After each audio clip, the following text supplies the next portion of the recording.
afhayeenka hoggaanka guud ee booliisiinta bulshada Puntland Cabdifataax Cabdi Muuse oo ay hareerihiisu fadhiyeen hoggaanka guud ee booliisiinta bulshada Puntland iyo madaxa gobolada hoggaanka guud ayaa shirjiraayada ku qabtay magaalada Garowe waxay kaga warbixiyeen waxqabadkii 6 bilood ee la soo dhaafay u qabsoomay hoggaanka guud ee booliisiinta bulshada Puntland. afhayeenka ayaa sidoo kale waxa uu shacabka reer Puntland ugu baaqay inay la shaqeeyaan hoggaanka booliisiinta bulshada Puntland si looga hortago falalka lidiga ku ah amniga deegaanada Puntland. halkan waxa jooga hogaankii oo dhan oo community booliska dawladda Puntland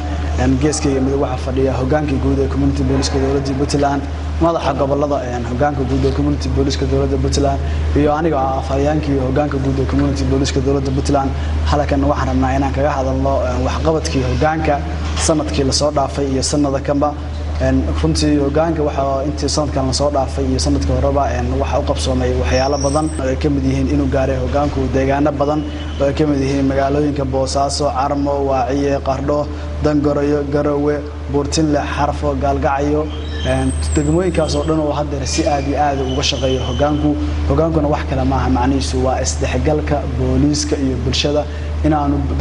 dadka bulshada aan u sheegno inay boolisku dadkooda yihiin aysan booliska ka baqin ee booliska la shaqeeyaan ay kala shaqeeyaan amniga iyo waxyaalaha amniga lidiga ku ah. hoggaanku runtii wuxuu qoray sanadkan buug dhan oo ka hadlaya waxqabadka hoggaanka oo buugaan yahay buugii laga hadlayay waxqabadka hoggaanka community booliska dawladda Puntland.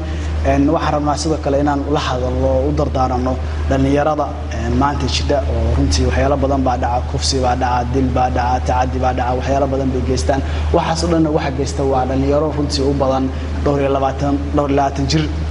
runtii marka waxaan leenahay dhalinyarada 22 jirka oo maanta soo kacday waagi hore markii ay dhalinyaradu qaan gaadho 20 jir noqoto waaridkoodu ku farxi jiray laakiin maanta waxa jira inuu aabihi naxayo maanta wiilkiisu 20 gaaro oo uusan wax kale ka naxaynay ama wiilkaaga dhibaato geysta ama gabar Soomaaliyeed oo walaashiisa kufsada ama mobile la furta ama cidila ama tahriiba ama kooxo kale oo xaq jiraa ku biira يعني إن إستاج نفتي سلوا بقى وهي وحيالها ما تجرا مركب وحرمتي كل دار منا لأن يرضى إنه وحصل كواد توبان إنه دلك وضع شغيان إنه النقدان لبعض جري واجه هور أو فرح جري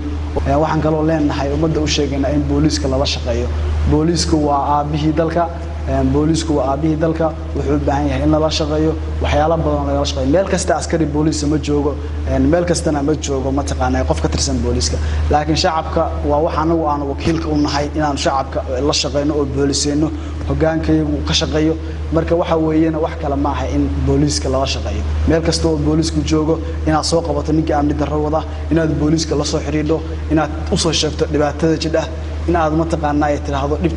dhibtaas haysata saasajida mid kale waxa weejida aabayaasha waxaan u sheeganay hooyooyinka ha noqon gardaroole gartiisa og markii gartiisa u jidana gartiisa diida markaan saan leeyahay waxaan ka wadaa